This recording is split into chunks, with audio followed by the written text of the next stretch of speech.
Jésus a dit, « C'est de l'hypocrisie. Vous ne pouvez pas utiliser le christianisme, et surtout la prière, comme un moyen de vous promouvoir pour que les gens pensent que vous êtes spirituel. Il est donc essentiel d'être très prudent sur ces questions. » Quelle est la motivation derrière notre prière? La prière est l'un des piliers fondamentaux de la vie chrétienne, un moment sacré de communion directe avec Dieu. Parmi toutes les prières, celle du Notre Père se distingue comme un modèle parfait, enseigné par Jésus lui-même. Cependant, même dans un acte aussi vital et puissant, des erreurs peuvent être commises, compromettant ainsi l'efficacité et la profondeur de notre communication avec Dieu.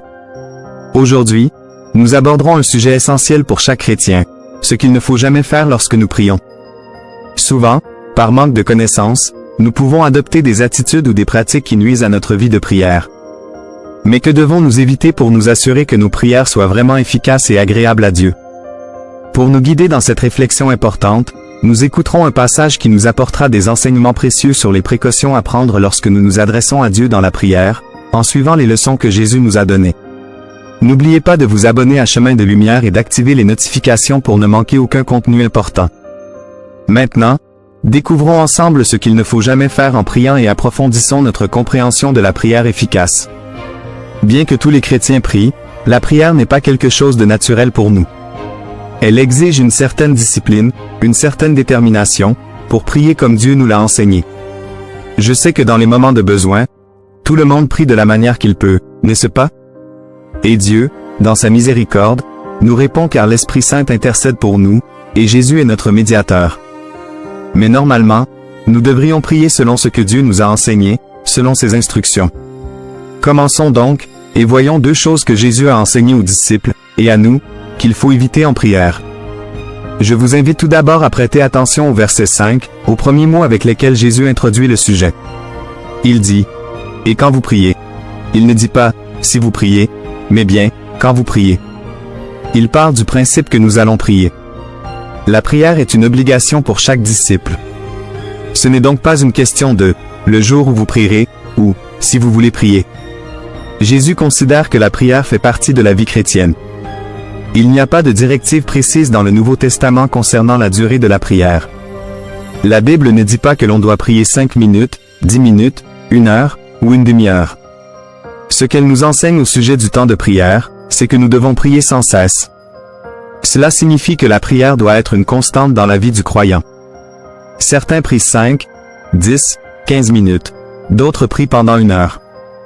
Personnellement, je pense que plus on passe de temps avec Dieu, mieux c'est, pour pouvoir tranquillement ouvrir notre cœur devant lui, et lui confier nos besoins ainsi que ceux des autres. Cependant, ce que nous ne pouvons pas faire, c'est dire qu'il faut prier 1 heure par jour pour être une personne de prière. Nous ne pouvons pas affirmer cela, car la Bible ne le dit pas. Ce que la Bible dit, c'est qu'il faut toujours prier, dans la voiture, à la maison, dans la cuisine, à l'université, à l'école, au travail, où que vous soyez, vous devez être dans une attitude de prière, dans un esprit de prière, ouvert devant Dieu, en communion avec lui. Et pendant la journée, vous pouvez adresser à Dieu de petites prières comme « Seigneur, cet homme vient de me couper la route, il a failli percuter ma voiture. Je prie pour lui, au lieu de le maudire. » Vous pouvez passer toute la journée ainsi. Vous êtes dans la cuisine, en train de préparer le repas, et vous dites « Seigneur, je sais qu'à l'église, il y a quelqu'un dans le besoin, qui n'a rien à mettre sur la table, et ici, j'ai tant d'abondance. Je veux prier pour cette personne en ce moment, Seigneur. Et puisque tu as touché mon cœur, je vais aussi leur apporter quelque chose ou leur faire un don. » Il y a une raison de prier tout au long de la journée, pour passer toute la journée connecté à Dieu, en communion avec lui, en l'impliquant dans chaque moment de votre quotidien. C'est cela que la Bible enseigne, prier sans cesse. Maintenant, vous pouvez aussi vouloir prendre un moment à part, seul avec Dieu, avec votre conjoint, votre famille, vos amis ou à l'église, spécialement pour la prière. Il y a là plusieurs avantages. Vous pouvez vous concentrer, lire la Bible qui orientera votre prière. Avec vos frères et sœurs, vous pouvez avoir une vue plus large des sujets sur lesquels vous devez prier. C'est pourquoi, à l'église, nous avons des réunions de prière, nous faisons des efforts pour rassembler les croyants. Mais ces efforts, comme les réunions de prière à l'église, ne viennent que pour nous soutenir, car c'est votre devoir de prier en tout temps, de rester en communion avec Dieu. C'est pourquoi Jésus dit, « Quand vous priez », et non, « Si vous priez ». Maintenant, voyons les deux choses que nous devons éviter. Premièrement, ne soyez pas comme les hypocrites. Mais d'abord, qu'est-ce qu'un hypocrite? Le mot est très intéressant en grec. Il signifie « se cacher derrière quelque chose ». Ce terme était d'abord utilisé pour désigner les acteurs dans le théâtre antique, qui, lorsqu'ils jouaient devant un public, portaient un masque. Vous avez probablement déjà vu cela. Il y a un masque où l'acteur sourit, mais derrière, il peut pleurer. C'est cela, l'hypocrite, quelqu'un qui se cache derrière une apparence, montrant un sourire alors qu'à l'intérieur, il peut être en colère ou triste. Avec le temps, le mot hypocrite en est venu à désigner quelqu'un qui fait semblant, qui donne l'impression d'être quelque chose, alors qu'en réalité, il est différent à l'intérieur. Ainsi, à l'époque de Jésus, le mot hypocrite était déjà couramment utilisé. Jésus emploie ce terme pour désigner les personnes qui utilisent la prière pour paraître pieuses, des personnes qui veulent donner l'impression qu'elles marchent avec Dieu, qu'elles sont spirituelles, mais qui, en réalité, ne le sont pas. C'est une mauvaise utilisation de la prière, car ces personnes prient pour être vues par les autres. Jésus ne nous interdit pas de prier en public, mais lorsque nous prions devant les autres, nous devons prier pour impressionner Dieu, et non pas les gens autour de nous, pour que ceux-ci pensent que nous sommes proches de Dieu, alors que nous savons que ce n'est pas le cas. C'est cela l'hypocrisie. Et bien sûr, on peut appliquer cela à bien d'autres domaines de la vie. Une personne peut être à l'église, participer à de nombreuses activités religieuses, mais avoir un cœur qui n'est ni pur, ni droit. C'est le masque, c'est l'hypocrite. Elle semble être quelque chose, mais en réalité, elle ne l'est pas. Ici, Jésus fait référence spécifiquement, dans le verset 5, aux pharisiens. Regardez ce qu'il dit. À son époque, les pharisiens étaient les personnes religieuses les plus connues, celles qui se consacraient à l'obéissance minutieuse à la loi de Dieu et au respect de toutes les prescriptions de la loi de Moïse. Mais tout cela n'était qu'une façade. Ce sont les mêmes personnes qui, plus tard, ont condamné Jésus à mort. Il a dit, « Lorsque vous priez, ne soyez pas comme les hypocrites, car ils aiment prier debout dans les synagogues et au coin des rues pour être vus des hommes. » Voilà ce que faisaient les pharisiens du temps de Jésus. Dans les synagogues, en général, on priait en position assise, pendant que le maître enseignait. Mais quand un pharisien était invité à prier, au lieu de prier discrètement dans son coin, il se levait, ô Dieu, et il faisait tout un spectacle. Tout le monde le regardait en se disant, « Cet homme sait vraiment prier, il doit être un grand homme de Dieu. » Mais il n'était qu'un hypocrite. Tout cela n'était qu'une mise en scène pour impressionner les gens. Ou bien, sur la place publique, comme un juif, selon la loi de Moïse, était censé prier 3 fois par jour, le pharisien choisissait de prier à l'endroit le plus exposé, à l'intersection, là où tout le monde pouvait le voir. Il se tenait debout, regardait autour de lui pour s'assurer que les gens l'observaient, puis il commençait à prier en public, dans cet endroit visible, pour attirer l'attention des gens. Jésus dit, « C'est de l'hypocrisie. On ne peut pas utiliser le christianisme, et en particulier la prière, pour se mettre en avant et donner aux autres l'impression que l'on est spirituel. C'est pourquoi il faut être très prudent avec ces questions. Quelle est la motivation? Jésus ne vous interdit pas de prier en public, mais vous devez vous rappeler que la prière est adressée à Dieu, et nous ne pouvons pas utiliser la prière pour impressionner les autres ou pour donner l'impression que nous sommes quelque chose que, dans le fond, nous ne sommes pas. Jésus dit ici qu'en réalité, ces personnes ont déjà reçu leur récompense. Quelle est cette récompense? L'applaudissement des hommes, les gens qui disent « Oh, quel homme spirituel !» C'est tout ce qu'ils obtiendront. Leur prière ne sera pas exaucée par Dieu. Au mieux, ils auront cette récompense humaine. Alors, que faire? Au verset 6, Jésus dit, « Mais toi, quand tu pries, entre dans ta chambre, ferme la porte, et prie ton Père qui est dans le secret. Et ton Père, qui voit dans le secret, te le rendra. » Comme je l'ai dit, Jésus ne nous interdit pas de prier en public et il ne dit pas non plus que la seule bonne prière est celle que l'on fait enfermer dans sa chambre. Ce qu'il dit, c'est que nous devons éviter l'hypocrisie, au point que, si nécessaire, nous devrions éviter de prier en public et préférer prier en secret. Ce que Jésus recommande ici, c'est la sincérité du cœur, la communion entre vous et Dieu, à l'abri des regards des autres, sans chercher l'approbation humaine.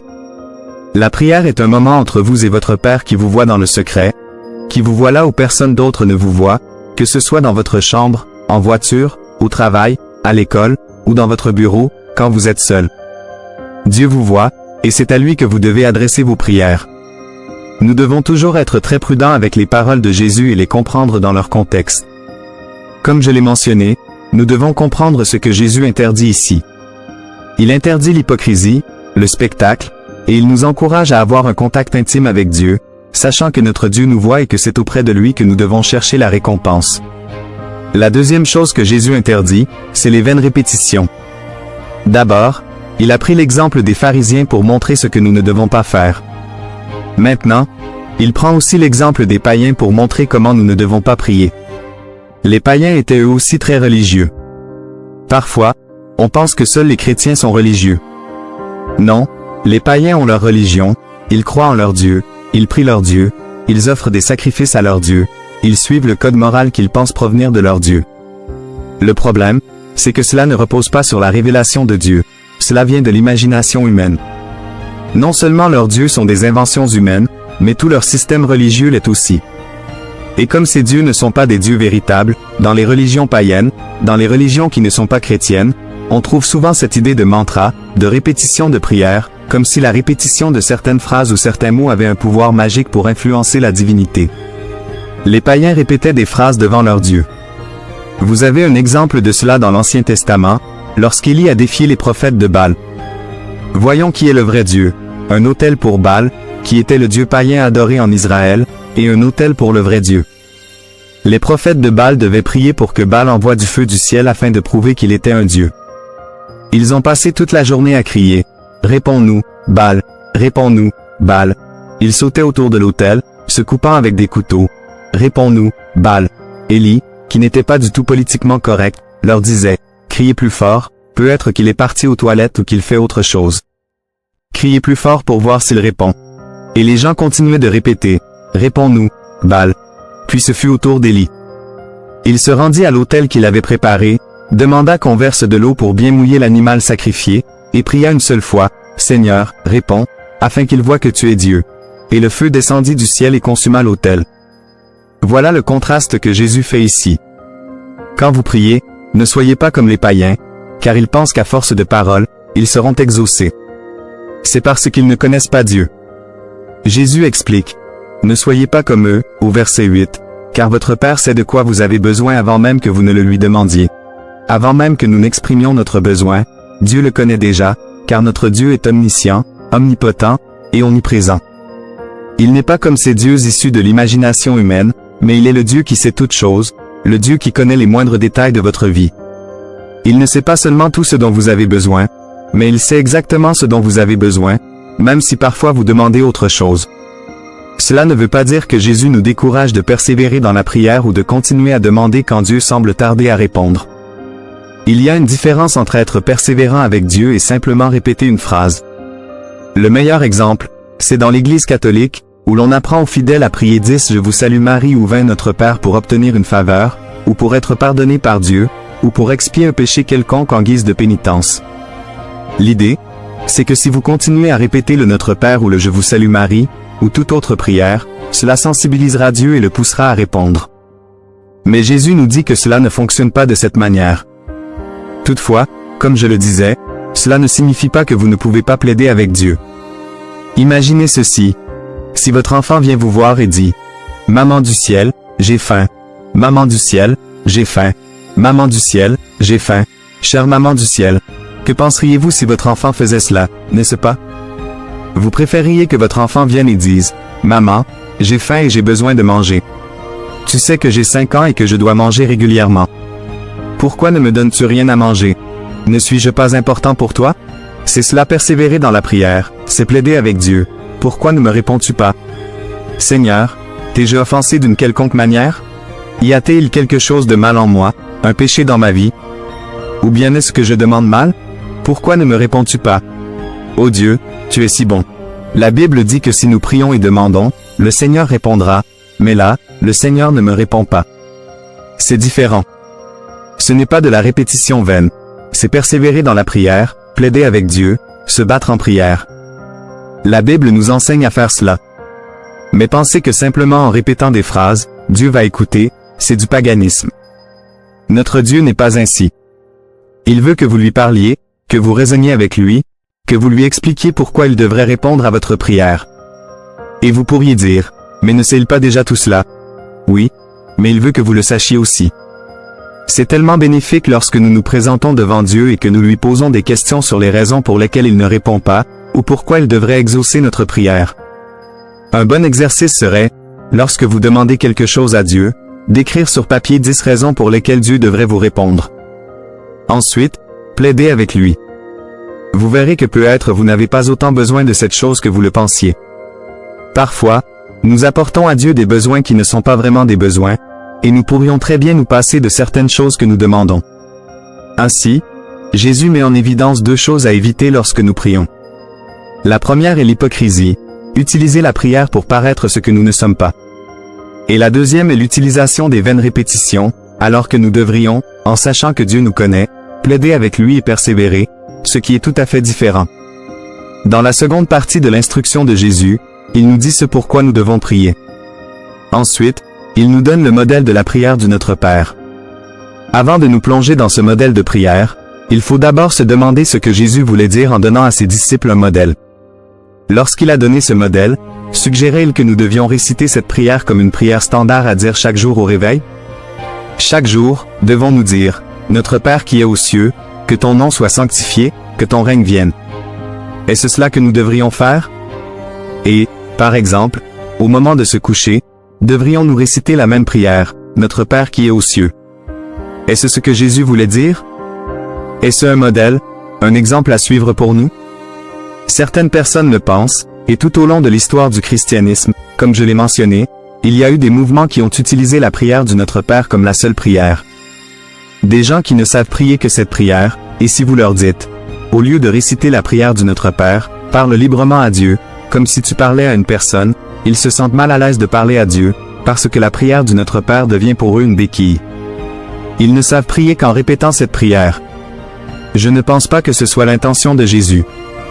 La prière du Notre Père, qu'il enseigne ici, est un guide sur ce que doivent être les priorités dans ma vie pour lesquelles je devrais prier, les choses principales concernant le royaume de Dieu, et les choses principales concernant ma vie dans ce monde, pour lesquelles je devrais aussi prier.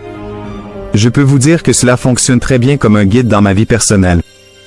Parfois, quand je suis un peu désorienté, ne sachant pas trop pourquoi prier, j'utilise souvent la prière du Notre Père comme un guide pour aligner mon esprit, afin de ne pas manquer de sujets à présenter devant Dieu. Alors, en me souvenant de la prière du Notre Père, je vais point par point et je prie Dieu pour les choses mentionnées dans cette prière. Ainsi, la prière du Notre Père nous sert à la fois de guide général et de stimulant pour prier, sans que cela devienne une répétition vaine, mais plutôt une orientation sur la manière dont nous devons prier. La prière est une pratique spirituelle centrale pour les chrétiens, un canal direct de communication avec Dieu, nous permettant de l'adorer, de lui rendre grâce, de confesser nos péchés et de chercher sa direction divine.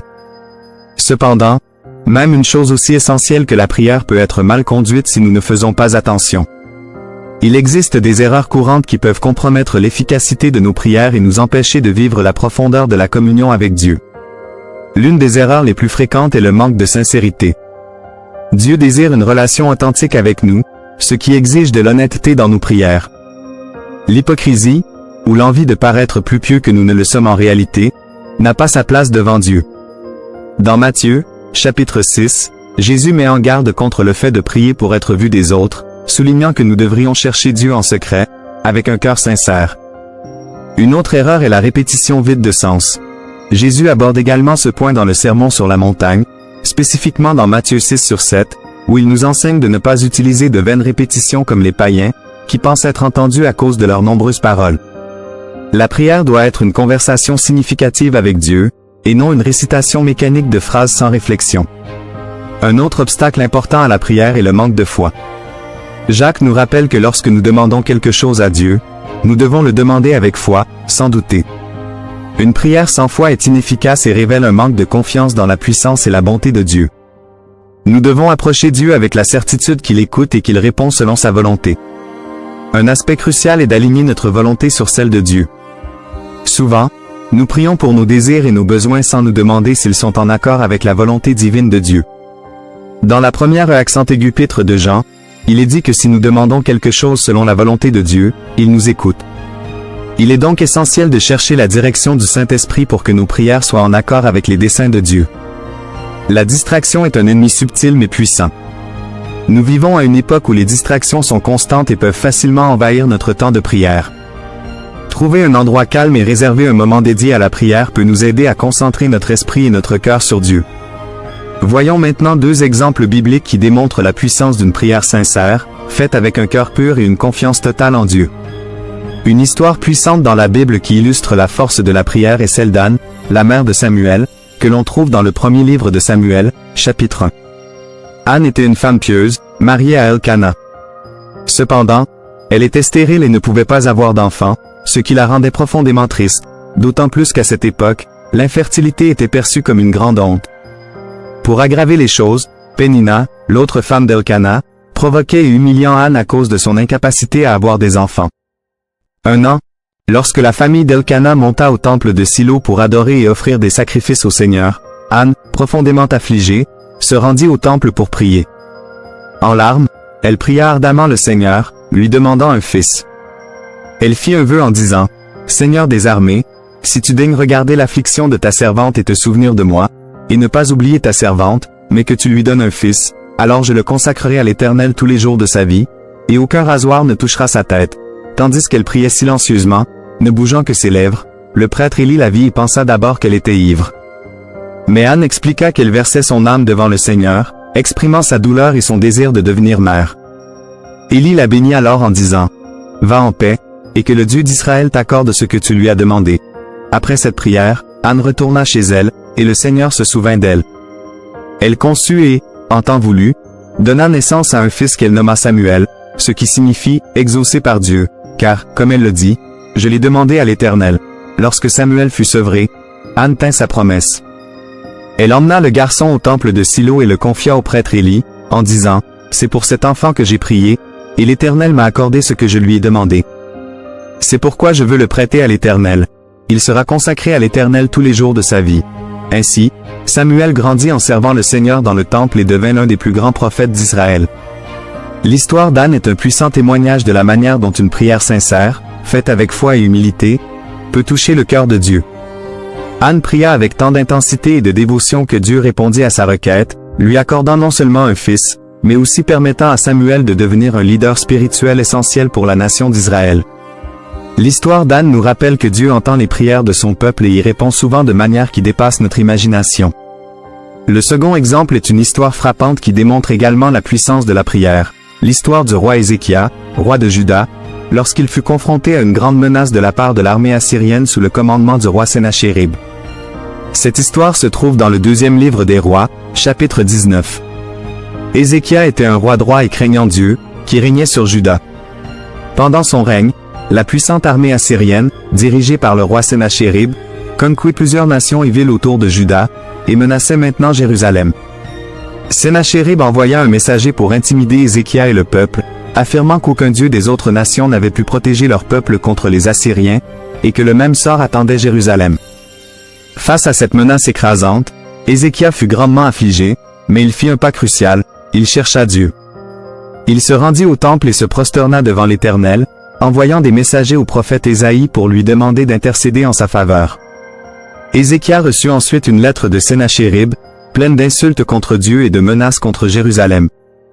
Après avoir lu la lettre, Ézéchias monta au temple, étendit la lettre devant l'Éternel, et pria avec ferveur, disant, « Ô Éternel, Dieu d'Israël, qui siège entre les chérubins, toi seul es le Dieu de tous les royaumes de la terre, c'est toi qui as fait le ciel et la terre. Prête l'oreille, Éternel, et écoute. Ouvre les yeux, Éternel, et regarde. Écoute les paroles de Sennachérib, qui a envoyé ce message pour outrager le Dieu vivant.